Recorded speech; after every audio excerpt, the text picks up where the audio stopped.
ಅಯ್ಯೋ, ಇವ್ರು ಯಾಕೆ ಅಳ್ತಿದ್ದಾರೆ?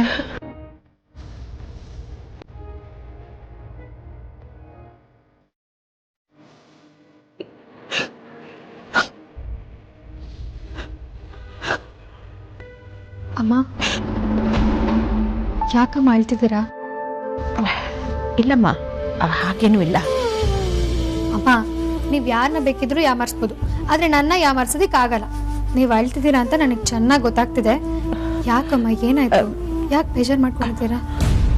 ಇಲ್ಲಮ್ಮ, ಅಳೋ ಅಂತ ನಂಗೆ ಏನೂ ಆಗಿಲ್ಲ. ನಾನು ಚೆನ್ನಾಗಿದ್ದೀನಿ. ಅಮ್ಮ, ನಗೋಕೆ ಕಾರಣ ಬೇಕಾಗಿಲ್ಲ. ಒಂದೊಂದ್ಸಲ ಸುಮ್ಮನೆ ಹಾಗೆ ನಗು ಬಂದ್ಬಿಡುತ್ತೆ. ಆದರೆ ಅಳು ಹಾಗಲ್ಲಮ್ಮ, ಅದಕ್ಕೆ ಬಲವಾದ ಕಾರಣ ಇದ್ದೇ ಇರುತ್ತೆ. ಸ್ವಲ್ಪ ಹೊತ್ತಿಗೆ ಮುಂಚೆ ನಗ್ನಗ್ತಾ ಇಲ್ಲಿಗೆ ಬಂದವರು ಈಗ ಇದ್ದಕ್ಕಿದ್ದಾಗ ಅಳ್ತಿದ್ದೀರಾ ಅಂತಂದರೆ ಯಾರು ಏನೋ ಅಂದಿರ್ತಾರೆ, ಇಲ್ಲ ಅಂದರೆ ಏನೋ ನೋವಾಗೋ ಥರ ನಡೆದಿರುತ್ತೆ. ಏನಾಯಿತು ಹೇಳಿಮ್ಮ? ಹೇಳಿದ್ನಲ್ಲಮ್ಮ, ಏನೂ ಇಲ್ಲ ಅಂತ. ಸರಿ, ಏನೂ ಇಲ್ಲ ಅಂತಂದರೆ ಈಗ ಯಾಕೆ ಅಳ್ತಿದ್ದೀರಾ? ನೀವು ದೊಡ್ಡವರು, ನಿಮ್ಮ ಕಣ್ಣಲ್ಲಿ ನೀರು ಬರಬಾರ್ದು. ನಿಮಗೆ ಇಲ್ಲೇನಾದರೂ ತೊಂದರೆ ಆಗ್ತಿದ್ಯಾ? ಅಯ್ಯೋ, ಖಂಡಿತ ಇಲ್ಲಮ್ಮ. ಹಾಗಿದ್ಮೇಲೆ ಅಳ್ಬೇಡಿ, ಆರಾಮಾಗಿರಿ, ನಿಮ್ಗೇನೂ ಆಗಲ್ಲ.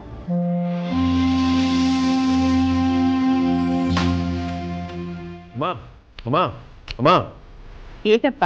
ಅಮ್ಮ, ನಿಮ್ಮನಗ ನಮ್ಮಮ್ಮ ನಮ್ಮಮ್ಮ ನಮ್ಮಮ್ಮ ಅಮ್ಮ, ನೀವಿರೋವರೆಗೂ ನಮ್ಮ ಸಂತೋಷಕ್ಕೆ ಯಾವ ಕೊರತೆನೂ ಇಲ್ಲ. ಬಟ್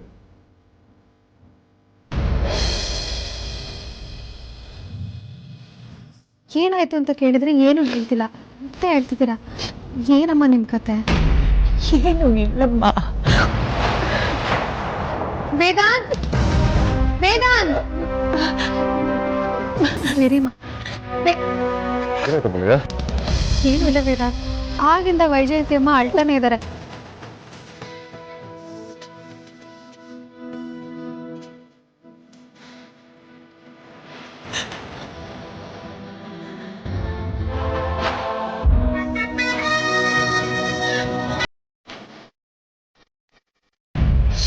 ಇನ್ಮೇಲೆ ನೀವು ಆಟೋ ಓಡಿಸ್ತೀರಾ? ಅದ್ಯಾಕೆ ಬೇಜಾರಲ್ಲಿ ಕೇಳ್ತಾ ಇದೆಯಾ? ಆಟೋ ಓಡಿಸೋದ್ರಲ್ಲಿ ತಪ್ಪೇನಿದೆ? ನಮ್ಮ ರಾಜ ಇದನ್ನೇ ಅಲ್ವಾ ಮಾಡ್ತಾ ಇದ್ದದ್ದು. ಅವನು ಅಷ್ಟು ದೊಡ್ಡವ್ರ ಮನೆ ಹುಡುಗ ಆಗಿದ್ರು ಆಟೋ ಓಡಿಸ್ಕೊಂಡು ನಮ್ಮ ಮನೆಯಲ್ಲಿ ನಮ್ಮವನೇ ಆಗಿದ್ನಲ್ವಾ. ಅವನು ಓಡಿಸಿದ್ರೆ ಸಮಸ್ಯೆ ಇಲ್ಲ, ನಾನು ಓಡಿಸಿದ್ರೆ ಸಮಸ್ಯೆನಾ? ಹಾಗಲ್ಲ ರೀ, ಸಮಸ್ಯೆನೂ ಅಲ್ಲ, ಆಟೋ ಓಡಿಸ್ಬಾರ್ದು ಅಂತಾನೂ ಅಲ್ಲ. ನಮ್ಮ ರಾಜ ಚಿಕ್ಕ ಹುಡುಗ, ಅವನು ಈ ಊರಿನ ಟ್ರಾಫಿಕಲ್ಲಿ ಹೇಗೋ ಓಡಿಸ್ಕೊಂಡು ನಿಭಾಯಿಸ್ತಿದ್ದ. ಆದ್ರೆ ನಿಮಗ್ ವಯಸ್ಸಾಗ್ತದೆ, ಅವನ ತರ ನೀವು ಓಡಿಸೋಕಾಗತ್ತಾ?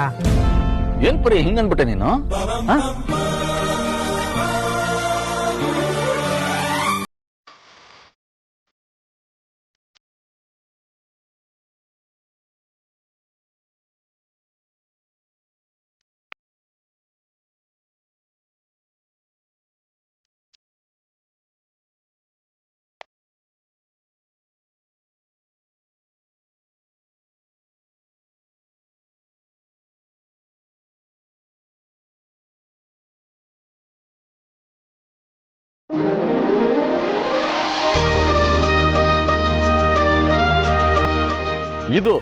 ಇದು ಯಾವಾಗ್ಲೂ ನಮ್ಮ ಜೊತೆಲಿ ಇರ್ಬೇಕು. ಯಾವ್ದಪ್ಪ? ನಗು, ನಗು ಅಮ್ಮ. ಮನುಷ್ಯ ತತ್ವ ಎಲ್ಲ ಕಲಿಬೇಕಾಗಿಲ್ಲ, ಕಷ್ಟ ಬಂದಾಗ್ಲೆಲ್ಲ ನಗ್ತಾ ಇದ್ರೆ ಅದು ಒಂದು ಘನತೆಯನ್ನು ತೋರಿಸುತ್ತೆ. ಮುಖದ ಮೇಲೆ ನಗು ಇದ್ರೆ ಮನಸ್ಸಲ್ಲಿ ಏನೇ ಬೇಜಾರಿದ್ರು ಅದು ಯಾರಿಗೂ ಕಾಣಿಸಲ್ಲಮ್ಮ.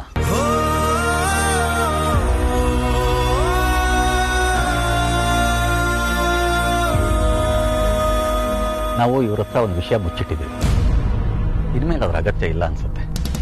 ಇರೋದನ್ನ ಹೇಳ್ಬಿಡೋಣ. ಅಪ್ಪ, ನೀವೇನು ಹೇಳ್ಬೇಕಾಗಿಲ್ಲ. ನೀವು ಮಾತಾಡೋದನ್ನ ನೆನ್ನೆ ನಾನು ಕೇಳಿಸ್ಕೊಂಡಿದ್ದೀನಿ. ದಯವಿಟ್ಟು ಇಂಥ ವಿಷಯಗಳನ್ನ ನಮ್ಮ ಹತ್ರ ಮುಚ್ಚಿಡ್ಬೇಡಿ. ನಾವೇನ್ ಚಿಕ್ಕವ್ರಲ್ಲ, ನಮ್ಗೆಲ್ಲ ಅರ್ಥ ಆಗುತ್ತೆ. ಸಾರಿ ಮಕ್ಕಳ, ನಾವು ನಿಮ್ಮ ಹತ್ರ ಹೇಳಬೇಕಾಗಿತ್ತು, ಆದ್ರೆ ಇನ್ಮೇಲೆ ಮುಚ್ಚಿಡೋದು ಬೇಡ ಅಂತ ಇವಾಗ ಹೇಳೋಣ ಅಂತ ಬಂದೆ.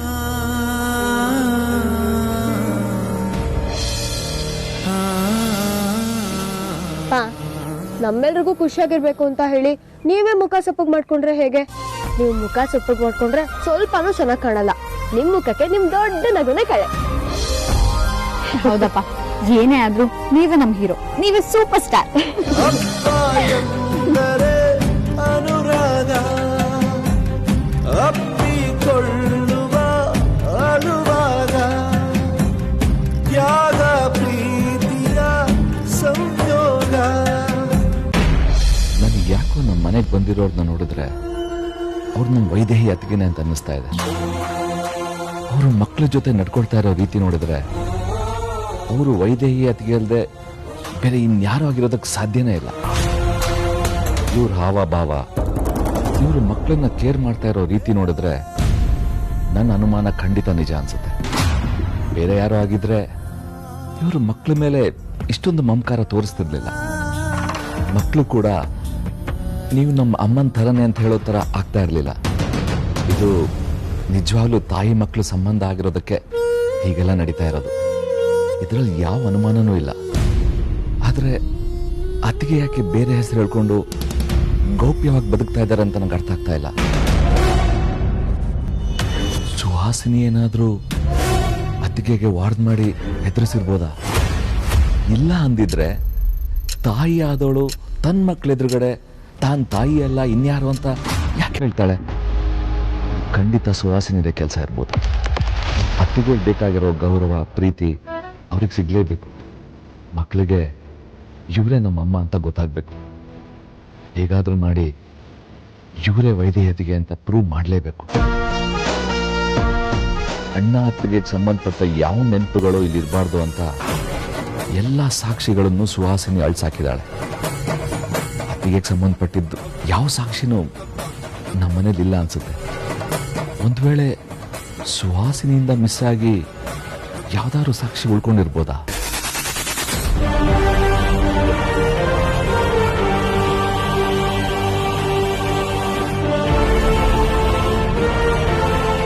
ಎಸ್, ಇವರೇ ನಮ್ಮ ಅತ್ತಿಗೆ ಅಂತ ಪ್ರೂವ್ ಮಾಡಕ್ಕೆ ಕೊನೆಗೂ ಒಂದು ಸಾಕ್ಷಿ ಸಿಕ್ತು. ಯಾಕಮ್ಮ, ಏನಾಯ್ತು? ಯಾರಾದ್ರೂ ಏನಾದ್ರೂ ಹೇಳಿದ್ರ?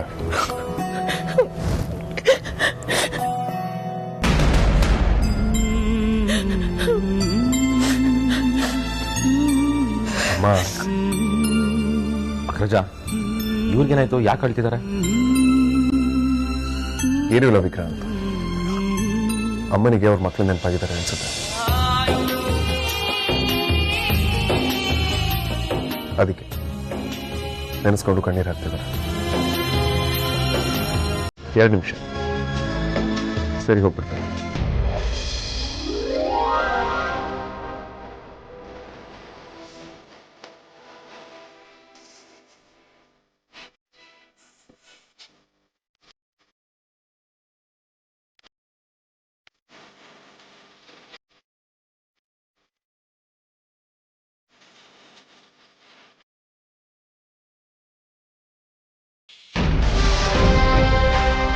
ಮತ್ತೆ ಹೋದ ತಿಂಗಳು ನಾನು ನಿಮ್ಗೊಂದು ಮಾತು ಹೇಳಿದ್ದೆ, ನೆನಪಿದ್ಯಾ? ನೀವು ಸತ್ತೋಗಿದ್ದಾಳೆ ಅನ್ಕೊಂಡಿರೋ ನಿಮ್ಮ ಮಗಳು ವೈದೇಹಿ ನಿಮ್ಮ ಕಣ್ ಮುಂದೆ ಬಂದ್ರೆ ನಿಮ್ಗೆ ಏನ್ ಅನ್ಸುತ್ತೆ ಅಂತ ಕೇಳಿದ್ದೆ. ಮತ್ತೆ ನಿದ್ದೆ ಮಾಡ್ತಾ ಇದ್ದಾರಾ? ಆದ್ರೆ ಡಿಸ್ಟರ್ಬ್ ಮಾಡೋದು ಬೇಡ ಅನ್ಸುತ್ತೆ. ಆಮೇಲೆ ಬಂದು ಮಾತಾಡಿದ್ರಾಯ್ತು. ಅಥವಾ ಈಗಲೇ ಅತ್ತೆಗೆ ಎಪ್ಸಿ ಈ ವಿಚಾರನ ಹೇಳ್ಬಿಡ್ಲಾ? ಬೇಡ, ನಾನು ಅತ್ತೆಗೆ ಹೇಳೋದು, ಅವ್ರು ಆಮೇಲೆ ಸುಹಾಸಿನಿಗೆ ಹೇಳೋದು, ಆಮೇಲೆ ಅವಳು ದೊಡ್ಡ ರಾಧ ಅಂತಾನೆ ಮಾಡಿಬಿಡ್ತಾಳೆ. ಆಮೇಲೆ ಬಂದು ಹೇಳ್ತೀನಿ. ಹೌದು, ಅದಕ್ಕೆ ಫೋಟೋ ಎಲ್ಲಿಟ್ಟಿರ್ಬೋದು?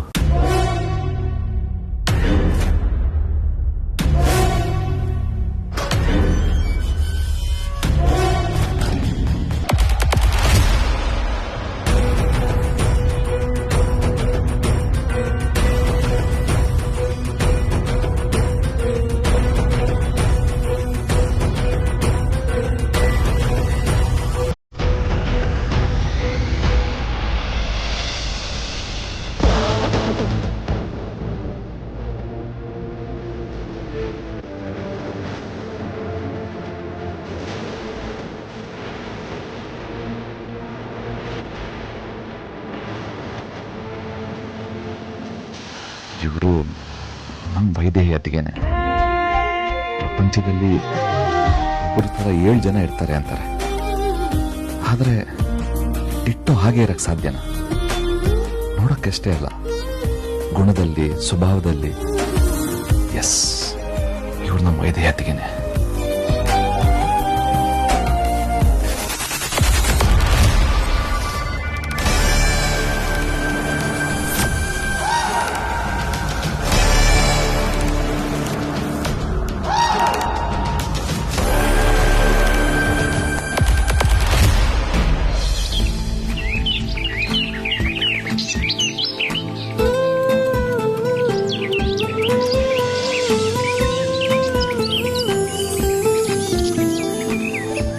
ಏನ್ರಿ ಬ್ರಷ್ ಪೇಂಟು ಹಿಡ್ಕೊಂಡು ಏನ್ ಮಾಡ್ತಿದ್ದೀರಾ? ಅದನ್ನು ಕಲಿತಿದ್ದೀರಾ? ನೀನೇ ಬಂದು ನೋಡು ಪರಿ, ಗೊತ್ತಾಗತ್ತೆ.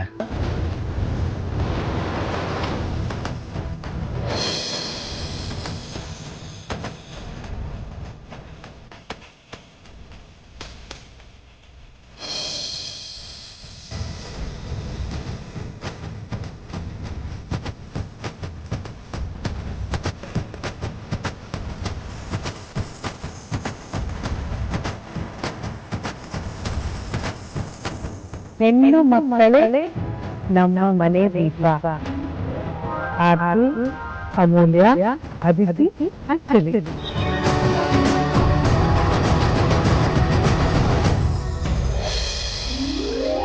ನೀವು ಬರ್ದಿರೋದು ಸರಿಯಾಗೇ ಇದ್ದೀರಿ. ನಮ್ಮ ಮನೆಗೆ ಅವರೇ ದೀಪ, ಅವರೇ ಕಲಶ, ಅವರೇ ಸರ್ವಸ್ವ. ಅವರು ಮದುವೆ ಆಗಿ ಬೇರೆ ಮನೆಗೆ ಹೋಗೋರು. ಹೆಣ್ಮಕ್ಳು ಭಾರ ಅಂತ 3 ಸೊರೆ ಜಾಸ್ತಿ ಇದ್ದಾರೆ. ಆದರೆ ನಮ್ಮನೆ ಹೆಣ್ಮಕ್ಳು ನಮ್ಗೆ ಯಾವತ್ತೂ ಭಾರ ಅಂತ ಅನ್ಸೇ ಇಲ್ಲ. ಇದನ್ನ ನಾನು ಬರಿಬೇಕು ಅಂತ ಬರ್ದಿದ್ದಲ್ಲ ಪರಿ, ಈ ಸಾಲು ತಾನಾಗೆ ಮೂಡ್ ಬಂತು. ಇದು ನಮ್ಮನೆ ಸತ್ಯನೂ ಅಲ್ವಾ? ಅದು ಅಲ್ಲದೆ ಹೆಣ್ಮಕ್ಳ ಬಗ್ಗೆ ಈಗಲೂ ಕೆಟ್ಟದಾಗಿ ಯೋಚನೆ ಮಾಡೋರು ಇದನ್ನ ನೋಡಾದ್ರೂ ತಮ್ಮ ಅಭಿಪ್ರಾಯ ಬದಲಾಯಿಸ್ಕೊಳ್ಳಿ ಅಂತ. ರೀ, ಮರ್ತೇ ಬಿಟ್ಟೆ ನೋಡಿ, ನಿಮ್ಗೆ ಆಟೋ ತರೋದಕ್ಕೆ ದುಡ್ಡಲ್ಲಿಂದ ಬಂತು? ಇದು ಹೊಸ ಆಟೋ ಅಲ್ಲ ಪರಿ, ಸೆಕೆಂಡ್ ಹ್ಯಾಂಡ್ ವಿಚಾರಿಸಿದೆ. ಅವರು 60,000 ಹೇಳಿದ್ರು. ಅಮ್ಮ ಕೊಟ್ಟಿದ್ದು 25,000 ಇತ್ತಲ್ಲ. ಹಾಗೆ ನನ್ನ ಫ್ರೆಂಡ್ ಸುಜನ್ ರಾಘವೇಂದ್ರ ನಾನು ಸ್ವಲ್ಪ ಸಾಲ ಕೇಳಿದೆ, ಅವನು ಕೊಟ್ಟ. ಎಲ್ಲ ಸೇರಿಸಿ ಇದನ್ನು ತಗೊಂಡು ಬಂದೆ. ಹೌದಾ? ಓ, ಏನಮ್ಮ ಮಿಸ್ ಮಾಡ್ಬಿಟ್ರು? ಅಕ್ಕ ಕೊಟ್ಟು ದುಡ್ಡಲ್ಲಿ ಆಟೋ ತಂದ್ಬಿಟ್ರು. ಇನ್ನು ನನ್ನ ಕಾಲೇಜ್ ಫೀಸ್ ಕತೆ ಏನು ಅಂತ ಯೋಚನೆ ಮಾಡ್ತಾ ಇದೆಯಾ? ಛೇ, ಆ ಥರ ಎಲ್ಲ ಏನು ಯೋಚನೆ ಮಾಡ್ತಿರ್ಲಿಲ್ಲಪ್ಪ. ನಾನು ಇರೋವರೆಗೂ ನಿನಗೆ ಆ ಥರ ಯೋಚನೆ ಮಾಡೋ ಸಂದರ್ಭ ಬರೋದೇ ಇಲ್ಲ ಕಂದ. ತಗೋ.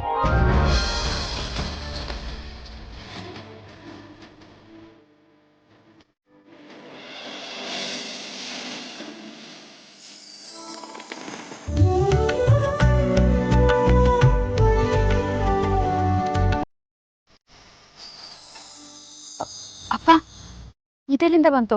ಇದ್ರಲ್ಲಿ ಪೂರ್ತಿ 15,000 ಇದೆ. ಸಾಲ ಮಾಡಬೇಕು ಅಂತ ತೀರ್ಮಾನ ಮಾಡಿದಾಗ ಇದನ್ನು ಸೇರಿಸಿ ಸಾಲ ಮಾಡಿದೆ ಮಗಳೇ. ಸಮಯಕ್ಕೆ ಸರಿಯಾಗಿ ಸಿಗದೆ ಇರೋ ದುಡ್ಡು ಆಮೇಲೆ ಸಿಕ್ಕರೆಷ್ಟು ಬಿಟ್ರೆಷ್ಟು.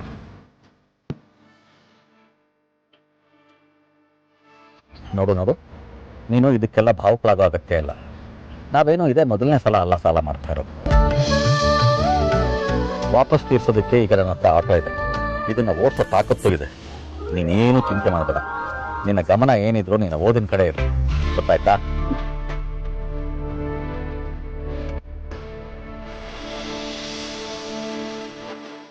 ಥ್ಯಾಂಕ್ ಯು ಅಪ್ಪ.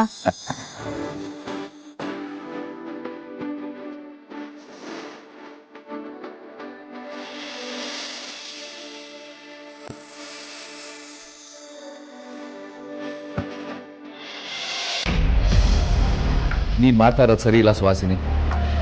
ನೀವ್ ಮಾಡ್ತಾ ಇರೋದು ಸರಿ ಇಲ್ಲ ಶ್ರೀಧರ್. ವಾದ ಬೇಡ ಸುಹಾಸಿನಿ, ನಂಗೆ ಅತ್ತಿಗೆ ಫೋಟೋ ಕೊಡು. ಏನ್ ಮಾಡ್ತೀರಾ ಈ ಫೋಟೋ ತಗೊಂಡು? ಏನ್ ಉಪ್ಪಿನಕಾಯಿ ಹಾಕ್ತೀರಾ? ನಾನು ಉಪ್ಪಿನಕಾಯಿ ಆದ್ರೂ ಹಾಕ್ತೀನಿ, ಪಲ್ಯ ಆದ್ರೂ ಮಾಡ್ತೀನಿ. ಅದ್ ನಿಂಗೆ ಬೇಕಾಗಿಲ್ಲ. ನಂಗೆ ನಂದು ಡೌಟ್ ಕ್ಲಿಯರ್ ಆಗ್ಬೇಕಷ್ಟೇ. ಏನ್ ನಿಮ್ ಡೌಟು? ನಮ್ಮ ಮನೆಗೆ ವೈಜಯಂತಿ ಅಂತ ಹೇಳ್ಕೊಂಡ್ ಬಂದಿರೋ ಹೆಂಗಸೆ ನಮ್ಮ ವೈದೇಹಿ ಅತ್ತಿಗೆ ಅಂತ ನಂಗೆ ಅನ್ನಿಸ್ತಿದೆ. ನನ್ನ ಅನುಮಾನನ ಕ್ಲಿಯರ್ ಮಾಡ್ಕೋಬೇಕು. ಶ್ರೀಧರ್, ಅವಳೇ ನಾನು ವೈಜಯಂತಿ ವೈದೇಹಿ ಅಲ್ಲ ಅಂತ ಹೇಳ್ತಿದ್ರು ನಿಮಗೇನು ಅಷ್ಟೊಂದು ಕ್ಯೂರಿಯಾಸಿಟಿ? ಮಾಡಕ್ಕೇನು ಕೆಲಸ ಇಲ್ಲ ಅಂದ್ರೆ ಸುಮ್ಮನೆ ಇದ್ಬಿಡಿ. ನಾನ್ ಸೆನ್ಸ್ ಕೆಲಸ ಮಾಡಕ್ ಹೋಗ್ಬೇಡಿ. ಇಲ್ಲ ಸುಹಾಸಿನಿ, ನನಗೆ ಯಾಕೋ ಅವರೇ ನಮ್ಮ ವೈದೇಹಿ ಅತ್ತಿಗೆ ಅನ್ನಿಸ್ತಾ ಇದೆ. ಅವ್ರು ಬೇರೆ ಯಾರು ಆಗಿರೋದಕ್ಕೆ ಸಾಧ್ಯನೇ ಇಲ್ಲ. ಇಲ್ಲ ಅಂದಿದ್ರೆ ಅವ್ರ್ಯಾಕೆ ನಮ್ಮ ಮನೆಗೆ ಬರ್ತಾ ಇದ್ರು ಹೇಳು? ಈ ಮನೆಯವ್ರ ಜೊತೆ ಸಂಬಂಧ ಇದ್ದಕ್ಕೇನೆ ಅವ್ರು ನಮ್ಮ ಮನೆಗೆ ಬಂದಿರೋದು. ನಿಜವಾಗ್ಲೂ ನಿಮ್ಗೆ ತಲೆ ಕೆಟ್ಟು ಹೋಗಿದೆ. ವೈದೇಹಿ ಅಲ್ಲ ಅಂದ್ರೂ ವೈದೇಹಿನಿ ಅಂತ ಹೇಳ್ತಿದ್ದೀರಲ್ಲ. ಇಲ್ಲ ಸುವಾಸಿನಿ, ನಂಗನ್ಸೋ ಪ್ರಕಾರ ಅವ್ರು ಸುಳ್ಳು ಹೇಳ್ತಾ ಇದ್ದಾರೆ, ಇಲ್ಲ ಎಲ್ಲ ಮಾಡ್ತಿದ್ದಾರೆ. ಶ್ರೀಧರ್, ನೀವು ಯಾವಾಗಿಂದ ಸಿನಿಮಾ ಕತೆ ಬರೆಯೋಕೆ ಶುರು ಮಾಡಿದ್ರಿ? ಸ್ವಲ್ಪ ಪ್ರಾಕ್ಟಿಕಲ್ ಆಗಿ ಯೋಚನೆ ಮಾಡಿ. ಸುಳ್ಳು ಹೇಳೋದಂತೆ ಮರ್ತು ಹೋಗಿರೋದಂತೆ. ಸಿನಿಮಾ ಕಥೆಗಳು ರಿಯಲ್ ಲೈಫ್ ಇನ್ಸಿಡೆಂಟ್ಸ್ ಇಂದಲೇ ಇನ್ಸ್ಪೈರ್ ಆಗಿರೋದು. ನೋಡಿ, ಸುಮ್ಮನೆ ವಾದ ಮಾಡಬೇಡಿ. ನಾನು ಹೇಳ್ತಿರೋದಕ್ಕೆ ಒಂದು ಅರ್ಥ ಇದೆ ಸುಹಾಸಿನಿ.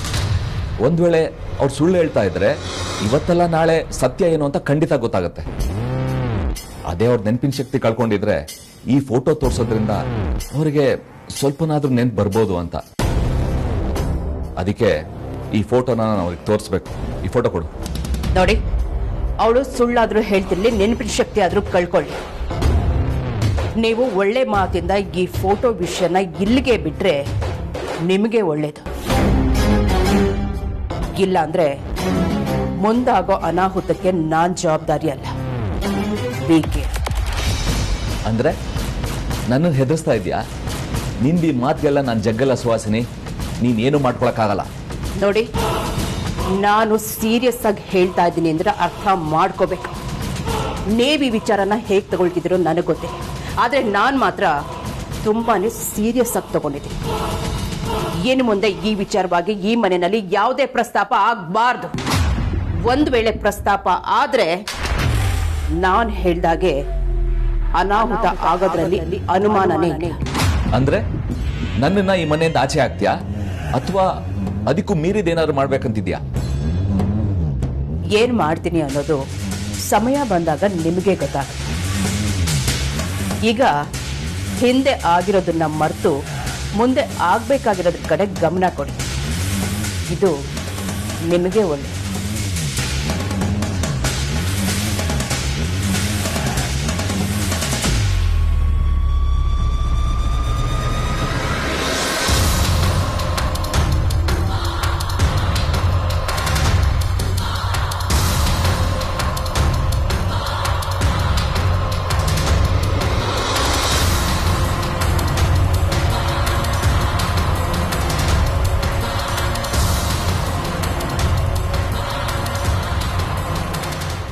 ಅಮ್ಮ, ನೀವು ಈ ರೀತಿ ಅಳೋದನ್ನ ನನ್ನ ಕೈಲಿ ನೋಡೋದಕ್ಕಾಗಲ್ಲ.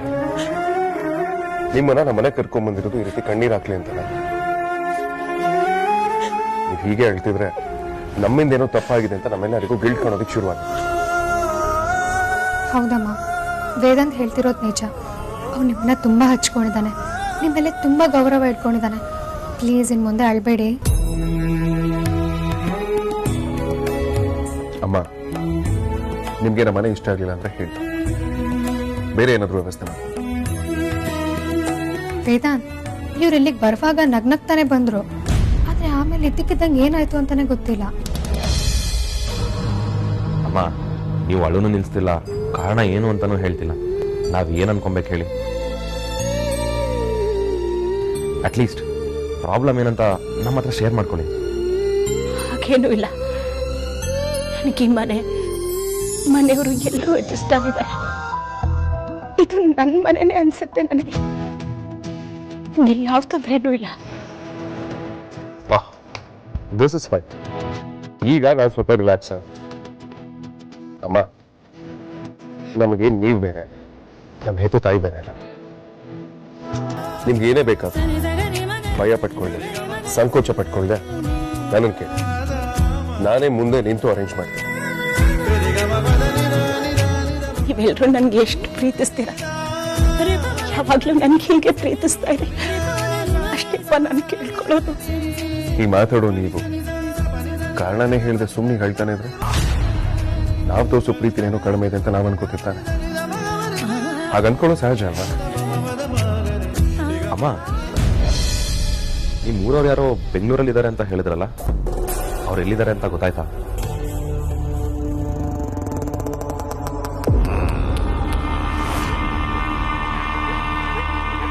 ಅಮ್ಮ, ನಿಮಗೂ ನಮ್ಮ ಥರನೇ 4 ಜನ ಮಕ್ಕಳಿದ್ದಾರೆ ಅಂತ ಹೇಳಿದ್ರಲ್ಲ, ಅವರು ನೆನೆಸ್ಕೊಂಡು ಹೇಳ್ತಿದ್ದೀರಾ?